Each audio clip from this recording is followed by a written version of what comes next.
Assalamualaikum warahmatullahi wabarakatuh.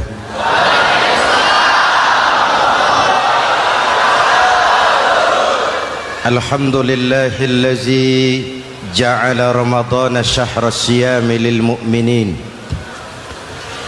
Wassalatu wassalamu ala asyrafil mursalin Sayyidina Muhammadin wa ala alihi wa sahbihi ajma'in, amma ba'du. Para ulama yang saya muliakan, para pejabat baik sipil maupun militer yang saya hormati, alhamdulillah malam ini atas izin Allah, mudah-mudahan yang kita laksanakan ini merupakan bagian dari amal ibadah kita di bulan suci Ramadan ini. Hadirin, reformasi terbesar adalah reformasi yang dilakukan oleh baginda Nabi besar Muhammad sallallahu alaihi wasallam. 23 tahun merombak satu bangsa biadab menjadi bangsa beradab, merombak umat yang terpecah belah menjadi umat yang bersatu, merombak masyarakat yang tenggelam dalam kemusyrikan menjadi umat yang bertauhid. Reformasi besar apa yang dilaksanakan oleh Rasul dan apa hubungannya dengan kita sekarang? Ini yang ingin saya sampaikan malam ini. Pertama, beliau melaksanakan reformasi akidah, membebaskan manusia dari kemusyrikan, menyelamatkan manusia dari ketergantungan kepada benda. 13 tahun beliau berjuang di kota Makkah hanya untuk menanamkan la ilaha illallah Muhammadur Rasulullah. Dari sana segalanya dimulai, meletakkan fondasi. Saya yakin tidak ada Tuhan selain Allah dengan seluruh konsekuensinya. Kalau saya yakin tidak ada Tuhan selain Allah, maka saya tidak akan menyembah kecuali hanya kepada Allah. Orang yang benar fondasinya, benar sujudnya. Jelas? Kalau saya yakin tidak ada Tuhan selain Allah, saya tidak akan minta rizki kecuali hanya kepada Allah. Orang yang benar fondasinya, jauh dari korupsi, jauh dari judi.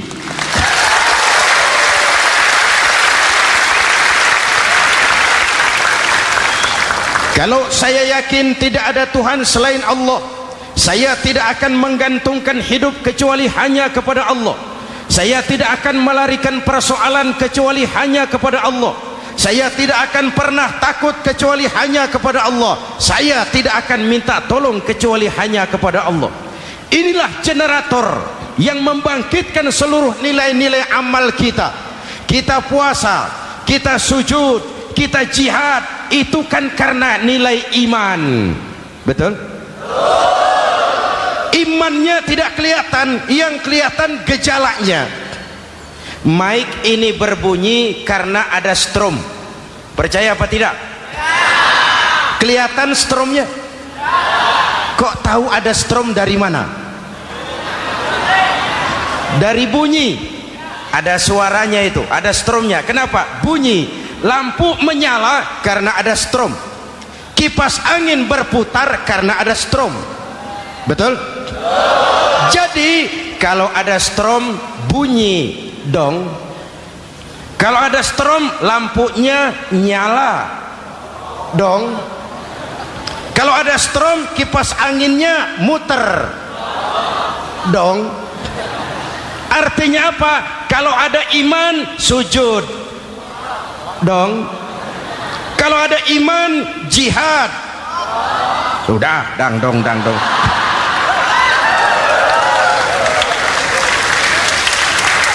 Seluruh seluruh amaliyah kita hanya refleksi dari nilai-nilai keimanan. Maka dimulai dengan fondasi. Kalau fondasi kuat, apapun yang mau dibangun aman. Kalau fondasi rapuh, apa yang mau dibangun di atas fondasi yang rapuh. Karena itu dengan tabligh akbar ini, pesan pertama saya, mari jaga nilai-nilai iman kita. Kita masih bergelut dengan zaman susah. Judi kembali merebak, narkoba meracuni remaja dan pemuda-pemudi kita, padahal dua-duanya sumber segala macam kemaksiatan. Judi mendidik orang jadi malas, dan sejarah belum pernah mencatat ada orang jadi kaya karena judi. Yang bangkrut, yang kere, yang melarat banyak.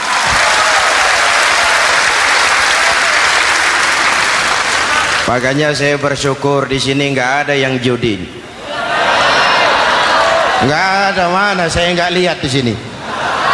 Entahlah kalau di luar sini.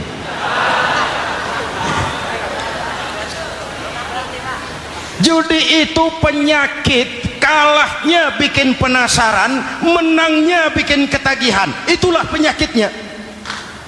Makanya lebih baik makan singkong betulan daripada makan roti mimpi.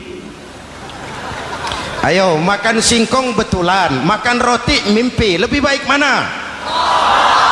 Lebih baik makan roti betulan, Mas. Maksud saya uang 4-5 ribu rupiah itu daripada belikan togel, daripada dibelikan pakong, daripada dibelikan macam-macam undian judi, lebih baik dibelikan beras, makan sama-sama. Hadirin yang saya hormati, karena iman kita hidup, untuk iman kita berjuang, dalam iman kita ingin kembali menghadap Allah Subhanahu. Dahulu pun orang-orang tua kita berjuang memerdekakan negeri tercinta ini. Apa faktor penggerak utamanya? Iman. Imanlah yang mengajarkan orang-orang tua kita, hubbul watan minal iman, cinta tanah air bagian daripada iman. Lah, tanah air kita kan bukan Aljazair, tanah air kita bukan Palestina, tanah air kita bukan Mesir, tanah air kita Indonesia. Mencintai Indonesia bagian daripada iman. Yang datang menjajah kebetulan kafir. Nah ini, bertemulah cinta tanah air dengan semangat jihad yang diajarkan agama. Lalu bangkitlah para ulama, bangkitlah para kiai, bangkitlah para santri, berjuang memerdekakan negara tercinta ini. Saya tanya lagi, orang-orang tua kita dahulu berjuang melawan penjajah, senjatanya apa? Bambu runcing. Jenderal mana mau taruhan? Bambu runcing merdeka melawan tank. Bambu runcing merdeka melawan meriam. Bambu runcing merdeka melawan tentara-tentara profesional yang terlatih dengan baik. Menurut logika tidak mungkin, menurut kebiasaan tidak bisa, menurut rasio impossible. Entoh nyatanya kita merdeka. Lalu para pendiri Indonesia dengan jujur mencantumkan dalam mukaddimah Undang-Undang Dasar Negara kita kalimat yang berbunyi, dengan berkat rahmat Allah yang Maha Kuasa. Ada tidak itu dalam pembukaan Undang-Undang Dasar? Ada apa tidak? Pokoknya biar belum pernah baca, ada gitu saja sudah, ya, biar lancar urusan. Saya yakin kalimat ini bukan lipstick, not decoration only. Kalimat ini pengakuan moral, pengakuan batin yang sangat jujur dari para pendiri Indonesia bahwa Allah campur tangan dalam proses kemerdekaan. Kalau tidak, nggak ada ceritanya bambu runcing merdeka melawan tank.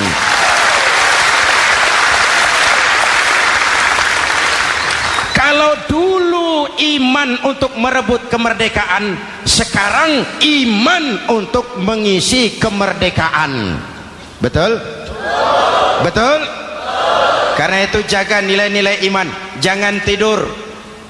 kita sudah berhasil melaksanakan pemilu, sidang umum MPR sudah digelar, pemerintahan baru sudah terbentuk. Itu kita pilih bersama, kita dukung bersama. Mendukung itu tidak harus selalu iya, kula nuwun semohon dawuh kumaha juragan wae oke bos. Mendukung tidak harus selalu iya, mendukung juga memberikan saran, kritik, perbaikan. Kenapa? Di mana-mana di dunia ini kekuasaan cenderung mau menang sendiri, kekuasaan cenderung untuk korup. Karena itu kalau kita cinta kepada pemerintah, kita harus mengawasi jalannya pemerintahan kita ini.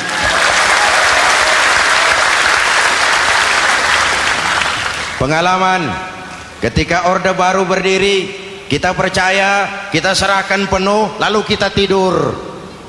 Akhirnya kita jadi susah sendiri. Betul? Umat Islam tidak boleh jatuh dua kali di tempat yang sama. Hari ini lewat sini jatuh wajar, belum tahu barangkali. Besok lewat sini lagi jatuh lagi, goblok tenan.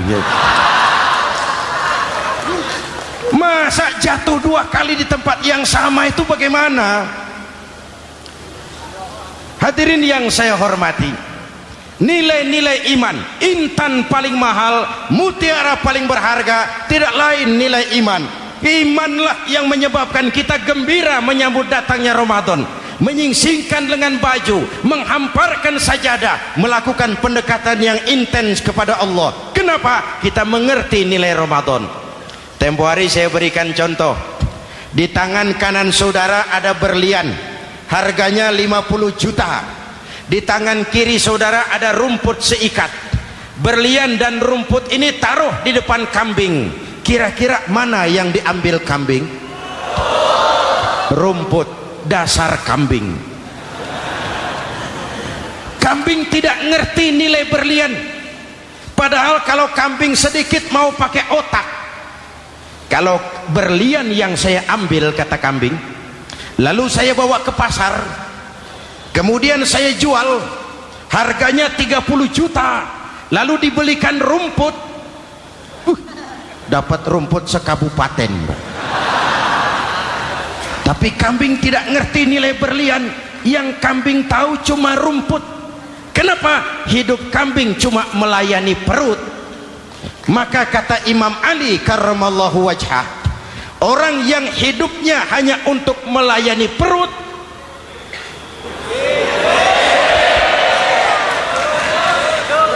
saudara yang ngomong ya, tanggung jawab. Saya kan cuma mulai, kenapa diterusin?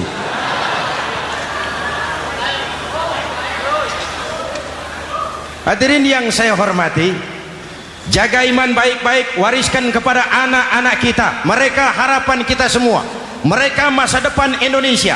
Akan bagaimana Republik Indonesia, bahkan akan bagaimana Islam di Republik Indonesia 20, 30, 40 tahun yang akan datang, anak-anak kita lah jawabannya.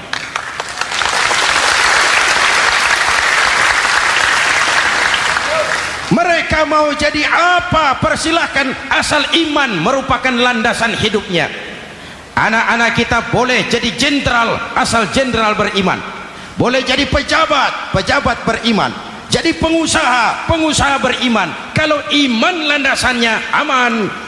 Jadi pengusaha, pengusaha beriman, insya Allah timbangannya tidak curang, ekonomi lancar, masyarakat tenang. Jadi petani, petani beriman, insya Allah tidak menggarap tanah yang bukan miliknya.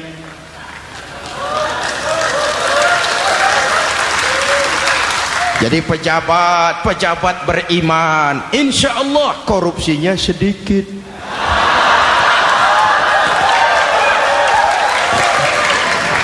Jadi jenderal, jenderal beriman, insya Allah berjuangnya bersama ulama, bukan nangkepi ulama.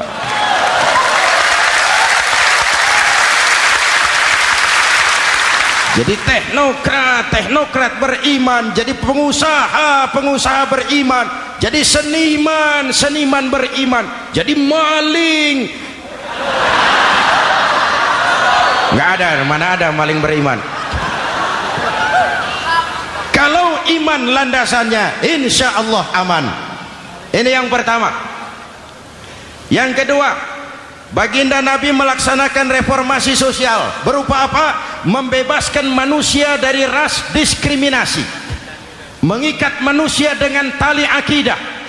Diciptakan kita dari laki-laki dan perempuan, dijadikan kita bersuku-suku dan berbangsa-bangsa. Bahkan Quran memulai dengan kalimat syu'ub, wa ja'alnakum syu'uban wa qabaila. Kami jadikan kamu berbangsa-bangsa dan bersuku-suku agar kamu saling mengenal satu dengan yang lain.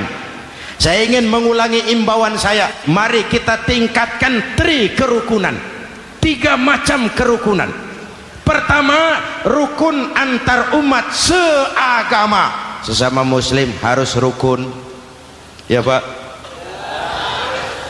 Ya Bu?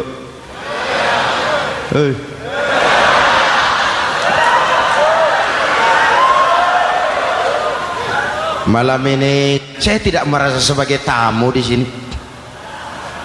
Saya hanya keluarga di tengah-tengah keluarganya.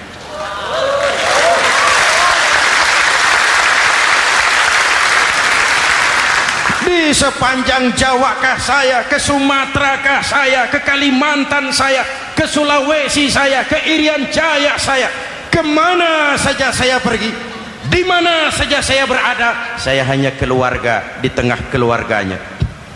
Sebagai muslim kita terikat akidah, sebagai bangsa kita punya komitmen, kita ingin bersatu nusa, satu bangsa, satu. Inilah kita. Hadirin yang saya hormati, rukun antar umat seagama. Hura-hura pemilu sudah lewat, ekses-eksesnya harus kita hilangkan. Boleh jadi kemarin-kemarin karena berbeda kaos sama teman gak teguran. Yang sudah-sudah, yang penting sekarang ke depan. Sudah capek kita rakyat diobok-obok. Sudah datang saatnya kita meluruskan saf, merapatkan barisan, menggalang semangat kebersamaan. Rukun antar umat seagama. Begitulah malam ini saya hadir di tengah keluarga sendiri. Yang mengikat kita apa? Akidah. Di masjid kita ditemukan, dan inilah simbol kehidupan umat. Tadi kita sholat isya dan taraweh di sini, menghadap ke arah yang sama, menyembah Allah Tuhan yang sama, melakukan gerak yang sama, membaca bacaan yang sama, dengan bahasa yang sama. Betul? Tapi kita datang dari segala penjuru. Kita datang dari sebelah lor, sebelah kidul, sebelah wetan, sebelah kulon. Di sini di masjid ini kita menghadap ke arah yang sama. Kita yang hadir di sini boleh jadi ada yang dari Sumatera, Kalimantan, Sulawesi, Irian Jaya, tapi kita adalah Indonesia. Jelas? Jelas? Saya sering kasih contoh, coba kalau sholat pakai bahasa masing-masing, ramai masjid, bingung malaikat. Ini Indonesia ramai karena tiap provinsi sholat pakai bahasa masing-masing. Kalau Riau bicara sendiri, Ambon bicara sendiri, Aceh bicara sendiri, Irian bicara sendiri, ramai masjid. Jelas? Jelas? Yang imam pakai bahasa Indonesia, takbir, Tuhan yang maha besar. Gagah sekali, bingung malaikat. Kembali kita kalau sholat pakai bahasa masing-masing. Betapa ramainya masjid, itu cermin dari bangsa yang tidak bisa menjaga kesatuan dan persatuan. Uni Soviet almarhum Al-Mal'un itu negara adidaya, negara adikuasa, bersama-sama dengan Amerika menjadi polisi dunia. Tetapi kemudian dihantam oleh glasnost yang kebablasan, Gorbachev terpental, Soviet pecah jadi negara kecil berkeping-keping. mimpi mengembalikan Soviet seperti dulu. Begitulah kalau kita biarkan benih-benih disintegrasi ini terus berkembang, tidak ada lem perekat, maka kita akan pecah berkeping-keping dan kita akan jadi satu bangsa yang kecil. Oleh karena itu, yang pertama, jaga kerukunan antar umat seagama. Berbeda pendapat boleh, berpecah belah jangan. Berbeda partai oke, tapi berbeda dalam wawasan bernegara jangan. Jujur saja, saya kemarin musim pemilu itu sudah agak pesimis melihat, batin saya menjerit, ya Allah, kenapa umat jadi begini? Kenapa umat harus terkotak-kotak? Terlalu banyak partai-partai Islam waktu itu, 20 lebih. Begitu sidang umum MPR berjalan, saya mulai melihat titik optimisme. Ada yang mengkristal, di mana orang tidak lagi melihat partainya, tetapi melihat nilai-nilai imannya. Itulah yang memang utama buat kita.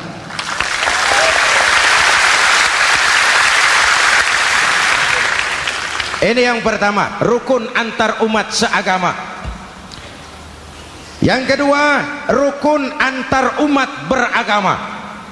Beberapa hari yang lalu ada kejadian yang mengenaskan di Jakarta Timur, Cipayung. Peristiwa penyerbuan Yayasan Dolos. Hadirin yang saya hormati, kita tentu menyesalkan kejadian itu. Kita tidak bisa menyetujui tindakan main hakim sendiri. Kita berharap pemerintah bukan hanya bisa menangkap pelakunya, tapi juga yang tidak kalah pentingnya mengusut akar permasalahannya. Kenapa itu terjadi? Kalau cuma pelakunya yang ditangkap, akar permasalahannya tidak selesai, saya khawatir terulang lagi di tempat lain. Inilah yang terpenting, menjaga kerukunan antar umat beragama, saling menghormati, saling menghargai.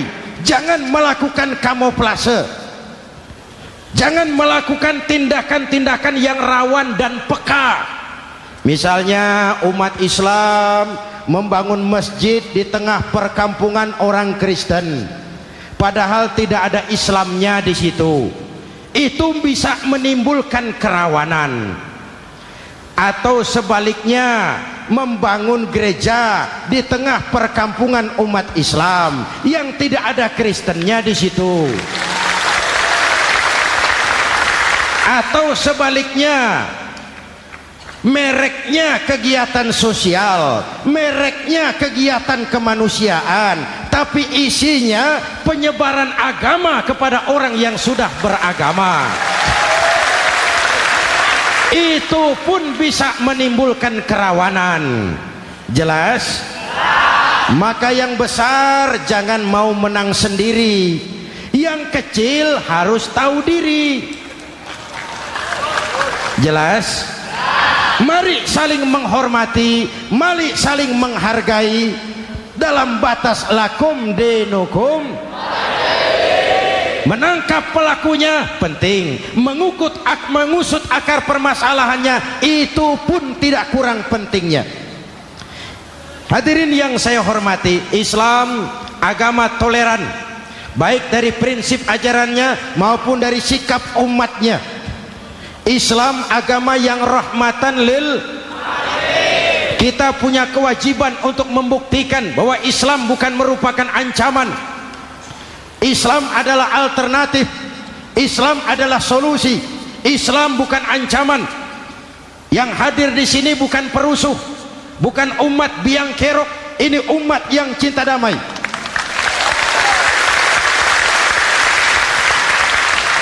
Ini umat yang tidak pernah mencari-cari musuh, tapi juga tidak akan pernah lari kalau bertemu musuh.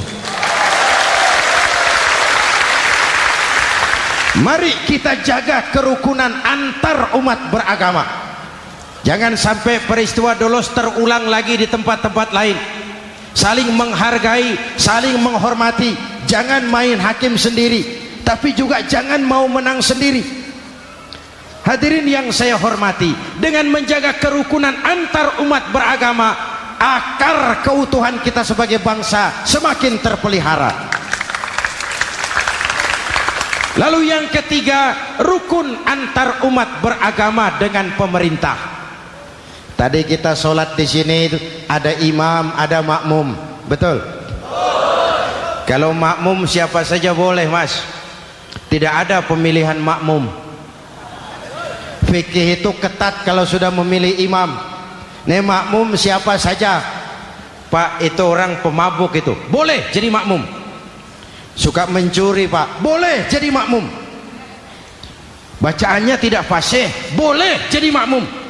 Ketinggalan 1 rakaat, boleh jadi makmum. Tapi tidak tiap orang boleh jadi imam. Kenapa? Imam mau mimpin orang banyak. Kalau dia bodoh, bagaimana nasib makmumnya?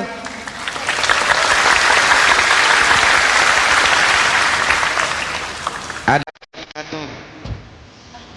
di Medan pernah kejadian, anak kecil disuruh sholat sama ibunya. Nak, sholat kau. Aku tak pandai sholat, mah. Rupanya ini ibunya sudah lah.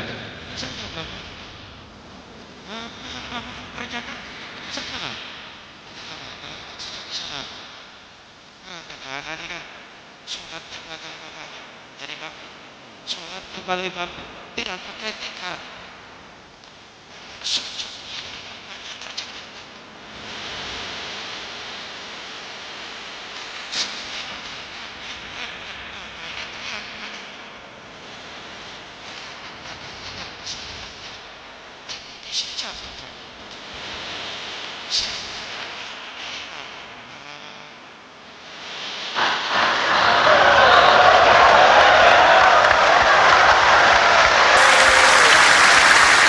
lah, ada yang lebih gendeng lagi, mendengar anaknya mengadu, bapaknya menoleh ke belakang. Kata bapaknya, kau kejepit juga, cok, katanya. Sholat jadi ngobrol.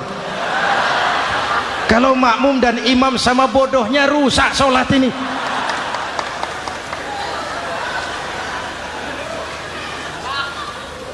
Hadirin yang saya hormati,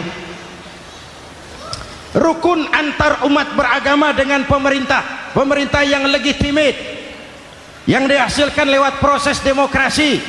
Benarnya kita dukung, salahnya kita tegur, kita kritik, kita perbaiki, kita berikan saran-saran yang baik. Sekali lagi, jangan tidur. Sudah lewat masanya. Kemarin-kemarin kita menghadapi satu masa yang penuh krusial. Sudah datang saatnya kita bersama-sama bahu-membahu mengatasi kesulitan besar yang tengah kita hadapi sekarang ini. Dengan 3 kerukunan ini, insya Allah keutuhan kita sebagai bangsa akan lebih terpelihara. Ini reformasi kedua. Dalam konteks kita sekarang, menjaga semangat kebersamaan. Saya sering mempopulerkan di masyarakat kita, umat Islam bangsa Indonesia seperti 5 jari ini. Kalau kompak, apa yang tidak terpegang? Tapi kalau berpecah belah, apa yang mau dipegang? Yang ini namanya ibu jari. Umaro ini, pemerintah. Kerja apa saja kalau sudah diginikan pemerintah, lumayan. Diginikan kiamat, Mas. Legalitas. Umaro. Yang ini telunjuk, alat untuk menunjuk. Ini orang yang punya uang, orang kaya, para pengusaha, investor. Kita perlu untuk memulihkan roda perekonomian kita. Di mana-mana kalau orang sugih nunjuk, lancar urusan, Pak. Coba kita yang melarat nunjuk-nunjuk ini, nggak laku, Pak. Makanya kata orang, serba salah jadi orang susah, tapi lebih susah jadi orang serba salah. Serba salah jadi orang susah, tapi lebih susah jadi orang serba salah. Telunjuk. Yang ini jari tengah lah ini, di tengah dia, ke kanan tidak, ke kiri tidak. milik semua golongan ini, netral. Siapa ini? TNI. Siapa ini? Cendekiawan. Siapa ini? Ulama idealnya itu. Milik semua, tidak kemana-mana tapi ada di mana-mana. Nggak bisa diajak suitan ini. Nggak ada anak-anak main kelereng suitnya begitu, itu nggak ada.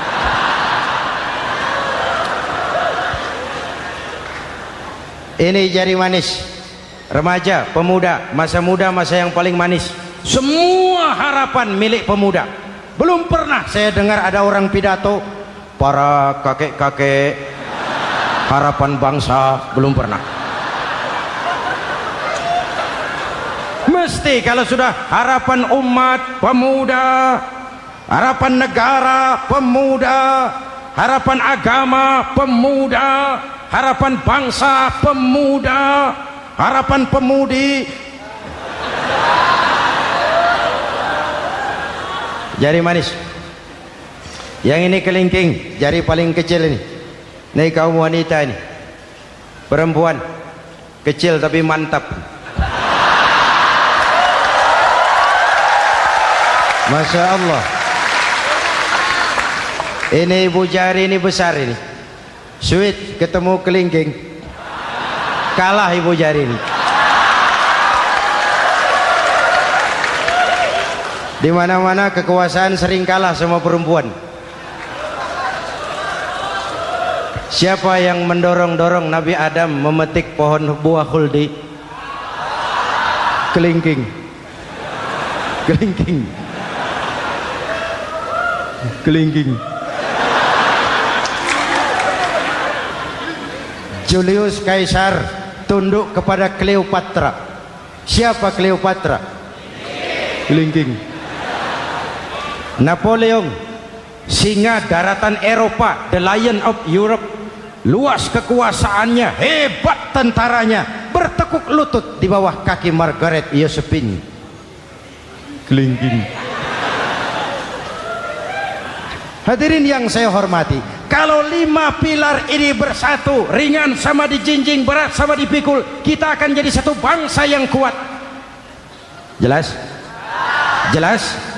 Dengan Ramadan, dengan tabligh akbar malam ini, mari kita jaga semangat kebersamaan. Saya selalu mengingatkan, sekarang lebih banyak tukang kompor daripada tukang lem. Lebih banyak tukang kompor daripada tukang lem. Hangati sana, sulut sini, bakar sana, panasi sini, terbakar kita, dia lari tepuk tangan, dan kita yang rugi. Jelas? Jelas? Ini hal yang kedua. Reformasi sosial mengikat manusia dengan tali akidah, mempersaudarakan manusia dari manapun orang datang, apapun warna kulitnya, dari suku apapun ia dilahirkan, kalau akidahnya sama, itulah saudara kita.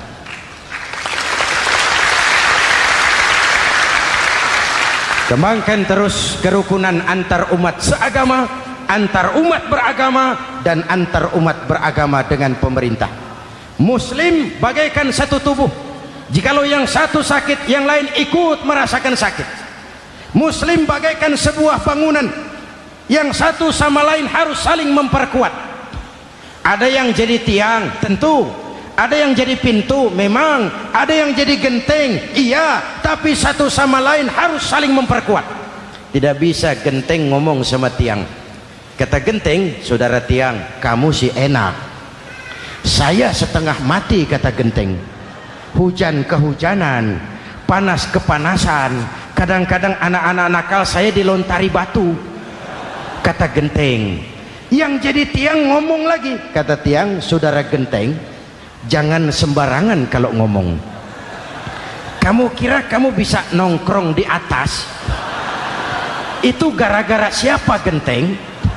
Aku yang topang dari bawah. Kata tiang. Kamu jadi anggota DPR, jadi anggota MPR, jadi pejabat, kami rakyat yang angkat.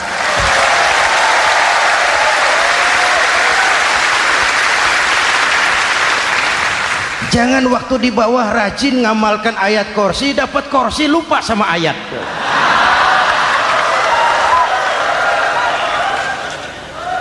mari ringan sama kita jinjing, berat sama kita pikul, duduk ya kita sama rendah, berdiri kita sama tegak. Tidak ada warga negara kelas 1 di Republik ini. Ini reformasi kedua.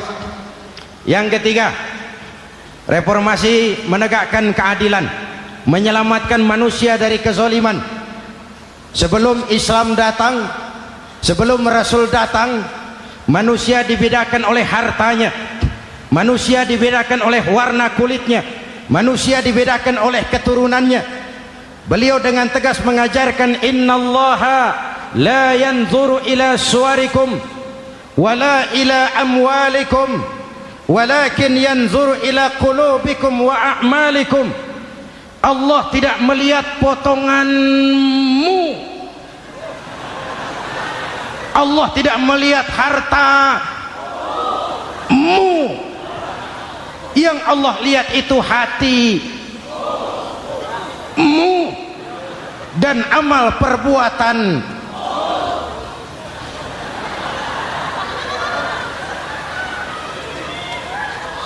Perjuangan menegakkan keadilan.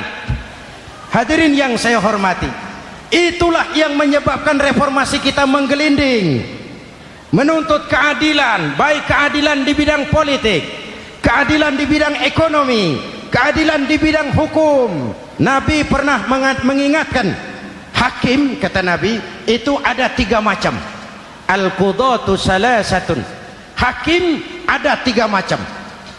1 di surga, 2 di neraka.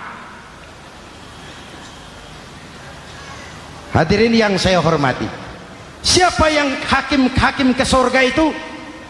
Ada hakim yang tahu tentang kebenaran, lalu siap melaksanakan kebenaran itu, menghukum dengan kebenaran apapun resikonya, walaupun dimusuhi atasannya, walaupun bertentangan dengan nuraninya, karena itu orang yang dia sukai, tapi dia tetap melaksanakan hukum. Hakim yang mengerti tentang kebenaran sesuatu lalu melaksanakan hukum dengan kebenaran itu yang akan sampai ke surga.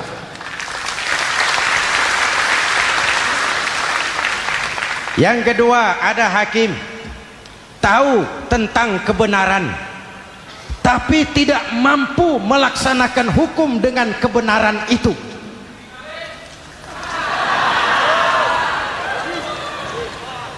Tahu sesuatu itu benar tetapi tidak punya nurani untuk membela kebenaran, mengetahui kebenaran tapi tidak berdaya untuk memperjuangkan kebenaran. Akhirnya hukum dikebiri, yang salah jadi benar, yang benar jadi salah.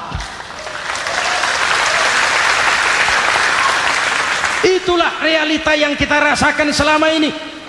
Yang baca Quran dengan suara merdu dapat piala, yang mengamalkan Quran dengan konsekuen dapat penjara,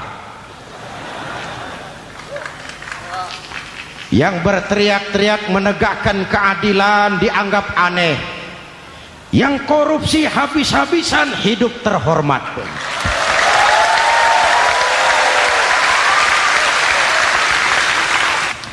Jadi yang kedua tadi hakim yang tahu kebenaran tetapi tidak mampu melaksanakan hukum sesuai dengan kebenaran, diperkosanya kebenaran, ditekannya hati nuraninya, sehingga ini yang mengakibatkan terlukanya perasaan keadilan.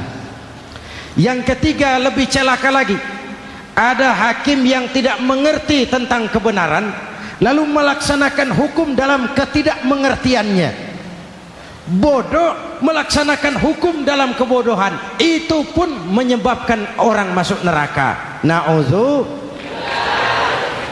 Hadirin yang saya hormati, reformasi yang dilaksanakan Rasul berjuang menegakkan keadilan setelah membebaskan manusia dari ras diskriminasi.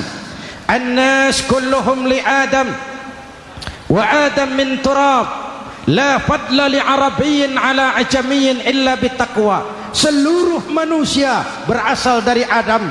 Adam diciptakan dari tanah, dan tidak ada kelebihan Arab dengan yang bukan Arab kecuali dengan takwanya. Nah, saya masih ingat sebuah cerita. Mau dengar? Mau dengar? Pada waktu Umar bin Khattab radhiyallahu anhu menjadi khalifah, menjadi Amirul Mukminin, itu yang jadi gubernur di Mesir adalah Amr bin As. Satu saat Amr bin As ingin mendirikan masjid, tapi tanah lokasi masjid itu milik orang Yahudi, ada gubuk di situ. Dipanggil Yahudi ini oleh Amr bin As. Saudara Yahudi, iya. Itu rumahmu ya? Iya. Sudah tahu belum? Belum. Ya memang saya belum kasih tahu. Begini, kamu bangun sembarangan saja, rumahmu kena jalur hijau itu. Lalu saya mau bangun masjid di situ. Ya tapi ada rumah saya, Pak. Sudahlah, rumahmu saya bayar, saya beli. Enggak mau, Pak. Rumah saya cuma itu-itunya. Saya bayar 2 kali lipat. Enggak mau, Pak. Enggak mau. Sudahlah, saya ganti rugi. Ya enggak mau, Pak. Namanya juga ganti rugi, Pak. Biar digantikan tetap rugi.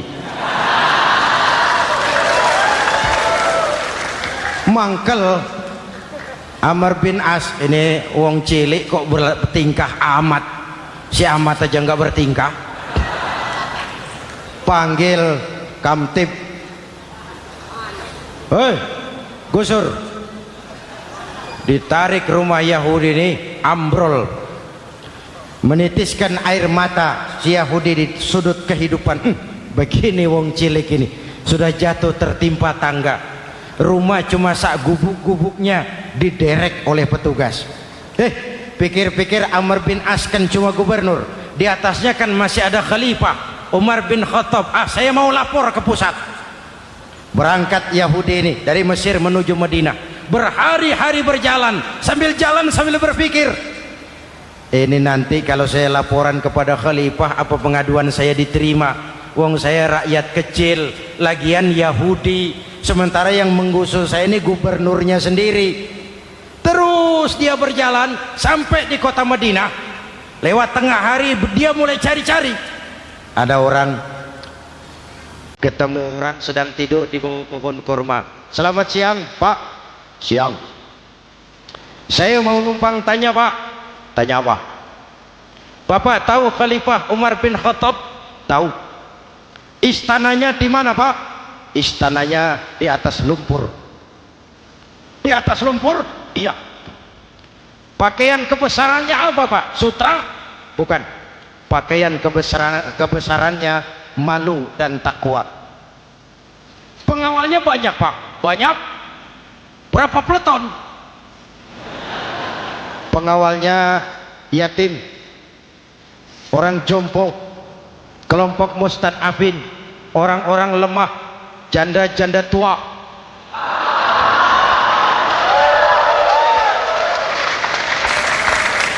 Itu pengawalnya. Pakaian kebesarannya malu dan takwa. Pengawalnya orang-orang lemah tidak berdaya. Kok begitu, Pak? Begitulah Umar bin Khattab. Orangnya sekarang di mana, Pak? Di depan kamu.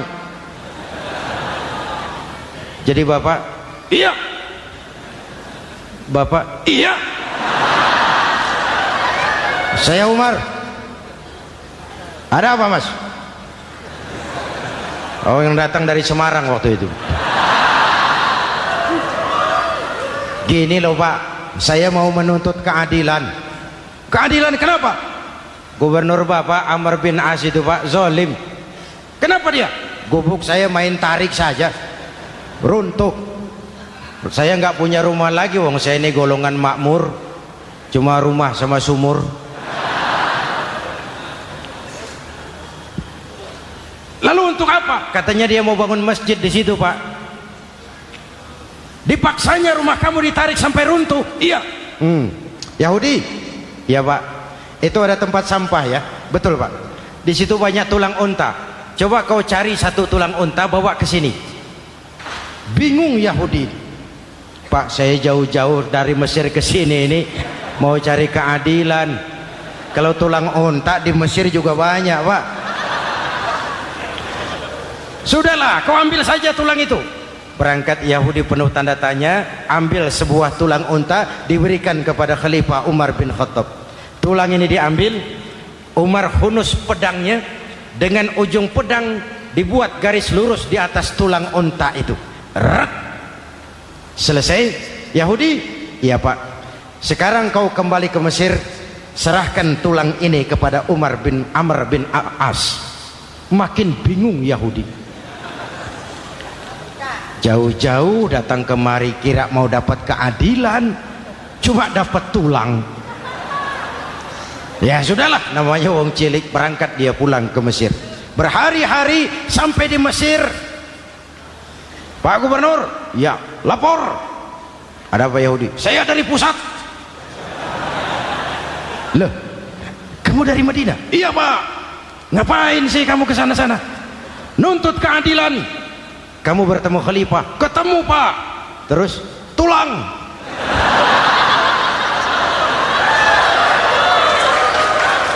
Ini loh Pak, salam dari beliau, tulang. Apa maksudnya? Aku nggak ngerti lah itu Pak. Yes, go rene. Diambil tulang itu, Amr bin As melihat ada garis lurus dengan ujung pedang, gemetar badannya, keringat bercucuran. Kepala proyek dipanggil. Mas, ini proyek masjid batal. Gubuk Yahudi dirikan lagi. Loh Pak, kata kepala proyek, saya kan sudah menang tender Pak.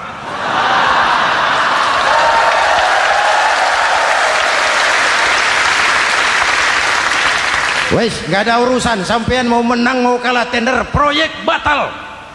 Itu gubuknya Yahudi dirikan lagi. Yahudi makin bingung, ada gubernur dapat tulang gemetar. Pak Gob, ya sebenarnya apa yang terjadi? Apa-apa, kamu sedikit-sedikit main pusat.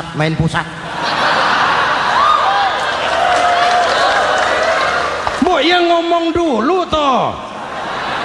Ya kan awalnya saya sudah ngomong Pak, tapi gubuk saya tetap ditarik. Percuma ya saya ke pusat Pak. Saya dapat teguran keras dari Khalifah. Tahu kau apa artinya ini? Seolah beliau berkata, "Hei Amr bin As, jangan mentang-mentang sedang berkuasa kau bertindak seenakmu. Berlaku lurus dan adillah kamu seperti lurusnya garis di atas tulang ini."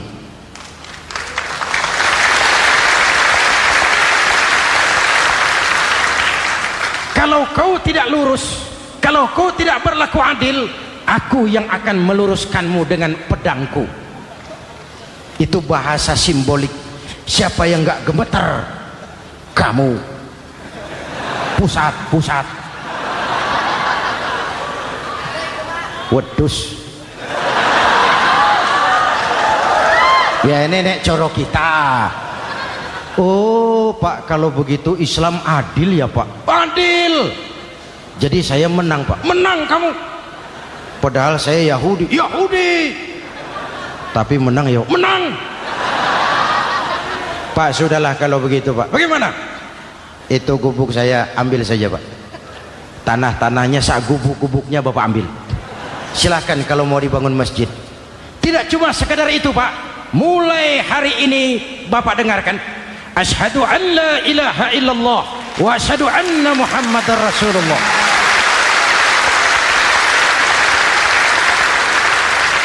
Yahudi bisa menang perkara menghadapi gubernur. Kalau ini terjadi di Indonesia,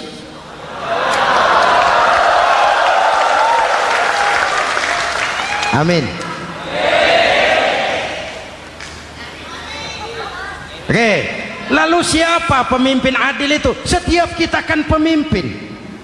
Presiden pemimpin di negaranya, gubernur pemimpin di provinsinya, bupati pemimpin di kabupatennya, Pak Camat pemimpin kecamatannya, Pak Lurah pemimpin di kelurahannya, suami pemimpin di rumah tangganya, anak muda pemimpin bagi dirinya. Dan setiap kita akan dimintakan tanggung jawab. Anak muda pemimpin buat dirinya, nanti diminta tanggung jawab. Kakimu kau bawa jalan kemana? Tanganmu ngambil apa? Lidahmu bicara apa? Matamu menteleng. Apa yang dilihat? Seluruhnya akan dimintakan pertanggungan jawab. Marilah kita jadi orang yang adil kepada diri, kepada keluarga, dan akhirnya kepada masyarakat, bangsa dan negara. Hadirin yang saya hormati, satu ayat yang sering dibaca pada akhir khutbah khatib Jumat, innallaha ya'muru bil adli wal ihsan. Allah memerintahkan kamu berlaku adil dan berbuat ihsan. Tidak sekadar adil tapi ihsan. Ihsan nilainya lebih tinggi dari adil. Contoh, nak, tolong taruh telur itu di pinggir meja. Anak yang adil apa adanya, ditaruh telur di pinggir meja. Anak yang ihsan lain. Lah iya, perintahnya sih di pinggir meja, tapi kalau pas di pinggir meja kan jatuh ke bawah, ke tengah sedikit. Ini ihsan. Oleh karena itu, mari, perjuangan menegakkan keadilan masih panjang. Jalannya tidak lurus bertabur bunga, menanjak menurun, banyak onak dan duri. Namun seperti yang dikatakan seorang tokoh, masih Napoleon, kalau ada 1000 orang penegak keadilan, saya satu dari yang 1000 itu. Kalau ada 100 penegak keadilan, saya juga satu dari yang 100 itu. Kalau ada 10 orang menegakkan keadilan, saya juga satu dari yang 10 itu. Kalau hanya 1 orang yang menegakkan keadilan, maka sayalah yang 1 itu. Tetap konsisten berjuang menegakkan keadilan, walaupun besok langit akan runtuh, walaupun besok akan kiamat, keadilan tetap harus ditegakkan. Oke, ini reformasi yang ketiga, menegakkan keadilan, mengayomi masyarakat dengan hukum yang tegas. Dan Rasul menjadi contoh, ini yang hebat. Misalnya beliau berkata, wallazi nafsi biyadihi lau anna Fatimah binti Muhammadin saraqat laqata'a Muhammadun yadaha. Demi Allah, andai kata Fatimah putri Muhammad mencuri, jangan orang lain, Muhammad sendiri yang akan memotong tangannya. Hukum berwibawa, masyarakat terlindungi. Kenapa? Nabi jadi contoh. Jelas? Beliau mengajarkan orang beramal. Kepada putrinya beliau mengatakan apa? I'mali ya Fatimah, i'mali fa inni la ughni anki minallahi syai'a. Fatimah, beramal kau. Fatimah, beramal kau. Fatimah, solat kau. Fatimah, puasa kau. Fatimah, zakat kau.